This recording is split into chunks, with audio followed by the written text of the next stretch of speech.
Hey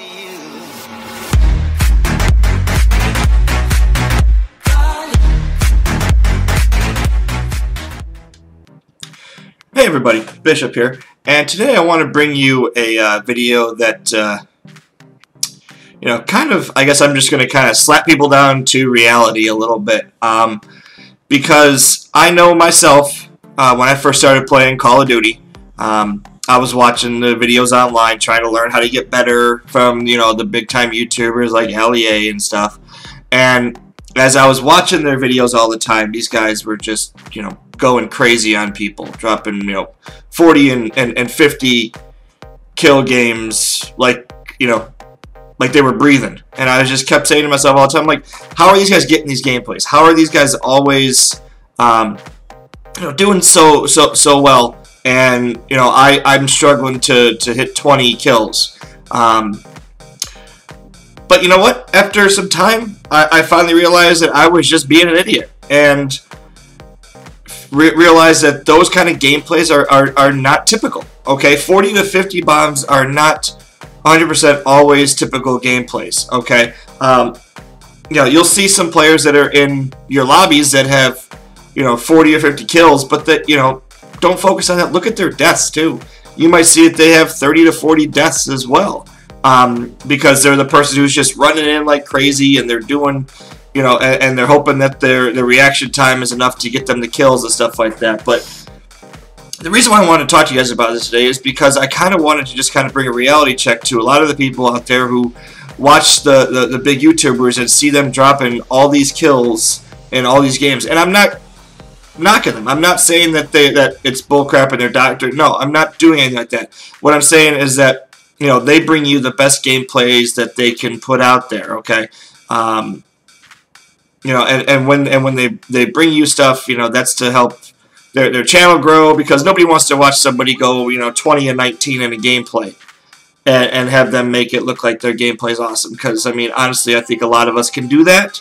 And that's why we kind of gravitate more towards the people who get all these kills and do all these amazing things. But the reason why I kind of wanted to talk about it was because, there's a lot of new people in the COD community every year.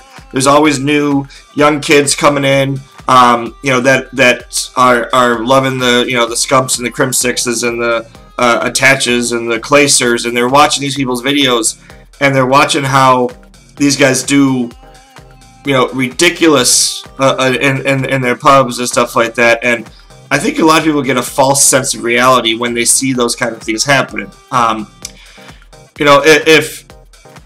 If you study more than just a person's kills in a game, you're going to see that the numbers that they drop are not always as impressive. Because, like I said, if you have somebody getting 50 kills but 40 deaths, I mean, that's still barely that's still over a 1 KD, but not by much. Okay. Also, a lot of these videos, if you watch them really closely, they'll I don't know. I don't want to say that they're using them, but I mean they're playing more strategically than a lot of other people do. Okay, what I mean by that is they're playing for their streaks quite often, but they're also playing for map control. Okay, which is the way that it needs to be played.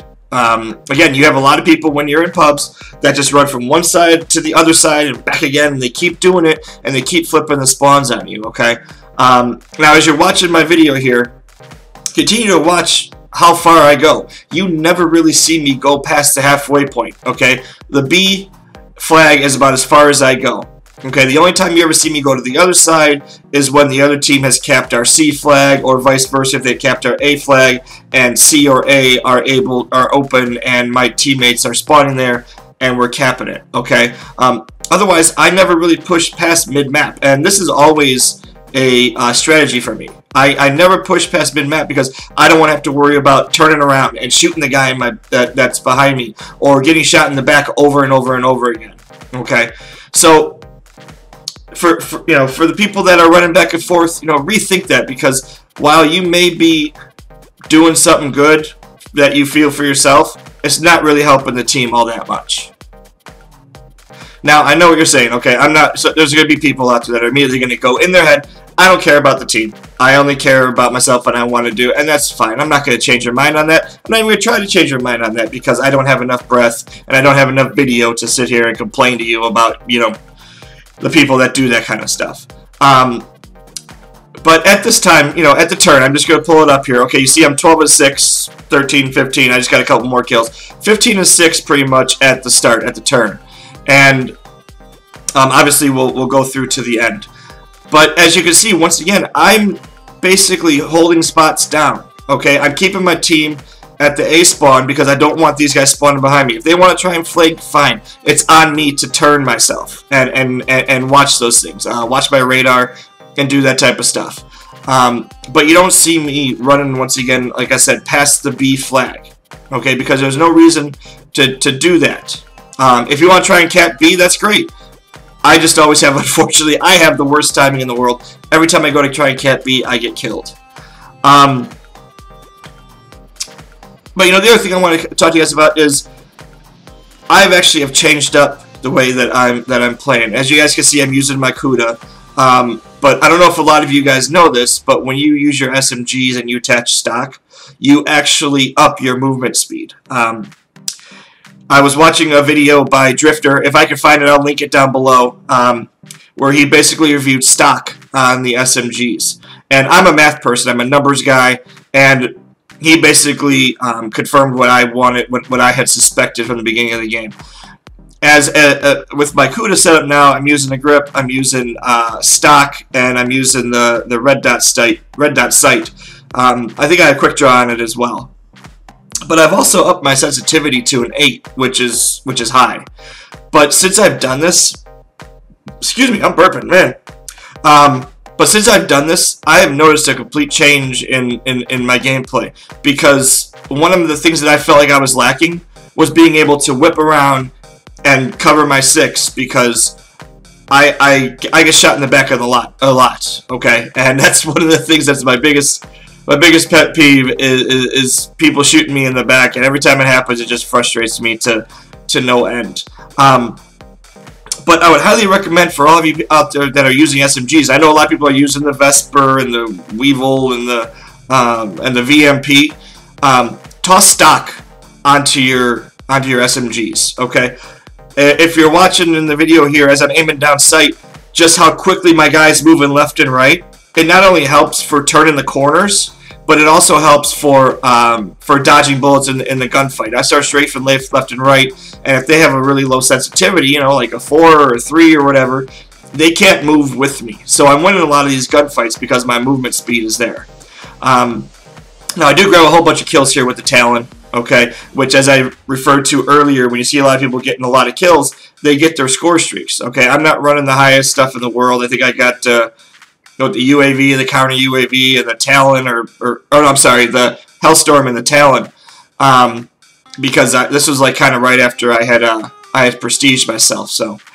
But you know, I mean, that's really what kind of the point that I wanted to get across to you guys today. You know, make sure you guys aren't just going with what you see everybody else using. Make sure you guys are trying new things. Honestly, give the stock thing a try in your SMGs. And next time you guys are playing a match like Domination, like I'm here, try not running from back and forth, you know, from A to C and LSF and flipping the spawns. Because if you can cut the map in half, it's just going to make things a lot easier on you. You're not going to have to worry as much about getting shot behind or anything like that. So, I think I'm going to leave it at that today. Thanks for watching. Make sure you guys do me a favor and hit that like button. Really helps me grow the channel. I'm going to keep bringing you guys more and more content. Got a couple more videos in mind that I want to get done. You know, and until then, I'll see you guys later. Have a good one. Bye.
see you.